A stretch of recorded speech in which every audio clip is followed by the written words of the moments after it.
Jaguar तुम्हारे पास आ गई, Ferrari तुम्हारे पास आ गई, और फरारी के चलाने का तुम्हें पता ही नहीं कि गाड़ी कैसे चलाते हैं, तो तुम क्या करोगे उसका? किसी काम की रहेगी कि नहीं रहेगी?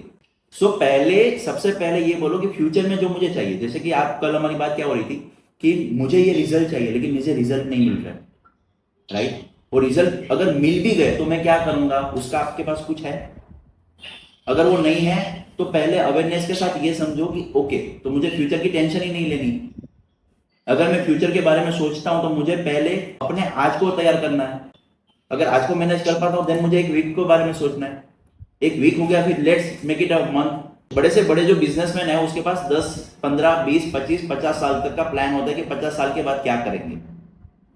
उसका मतलब ये नहीं कि 50 साल तक वो जिंदा रहने का सोच रहे हैं, शायद बीच में मर भी जाएंगे, लेकिन वो प्लान जिंदा रहेगा, वो सिस्टम जिंदा रहेगी।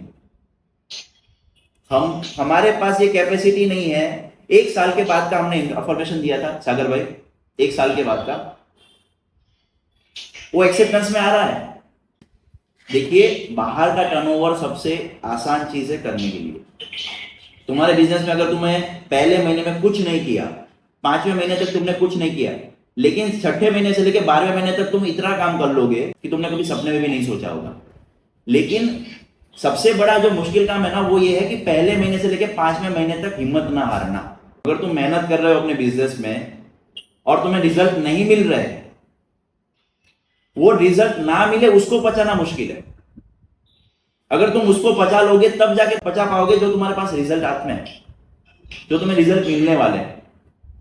पहले तो भगवान ये देखता है ना कि तुम्हारी कैपेसिटी कितनी है। अगर तो 2 साल का बच्चा अगर तुम्हें ये बोले पापा मुझे गाड़ी चलानी है, गाड़ी चलानी, क्या दे देते हो तुम उसको गाड़ी? नहीं देते ना। क्यों? क्योंकि तुम्हें पता है कि वो बच्चा कभी गाड़ी नहीं चला पाएगा, चले भले वो कितनी भी जिद करे, फिर भी वो बच्चे को ऐसा लगता है कि पापा मुझे सपोर्ट नहीं कर रहे, पापा मैं जो मांग रहा हूं वो मुझे दे नहीं रहे। उसको नहीं पता है कि वो कैपेबल नहीं है, तुमको पता है।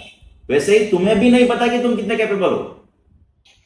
भगवान को पता है, यूनिवर्स को पता है कि शायद अभी इसको जल्दी दे दिया तो कहीं ना कहीं कोई गलती हो जाएगी। मान लो कि तुम्हें अगर 5 करोड़ रुपए का तुम्हारा टर्नओवर है और कहीं ना कहीं सडनली तुम्हारे पास 500 करोड़ आ जाए, सडनली जो तुम मांग रहे थे तुमको मिल गए 500 करोड़, तुम दूसरे दिन उसमें कोई ना कोई बड़ा गैम्बलिंग कर दो।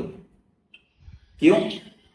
क्योंकि तुम्हें बचाना नहीं आता, अपनी अभी अभी तक वहां तक की कैपेसिटी नहीं है कि उसको संभाल पाओ। इसलिए भगवान अगर तुम्हें कुछ चीज नहीं दे रहे हैं तो उसका मतलब ये नहीं है कि वो देना नहीं चाहते, उसका मतलब ये है कि शायद कहीं ना कहीं संभालने में अभी तुम्हारे पास कैपेसिटी नहीं आया है जिससे तुम उस चीज को संभाल पाओ।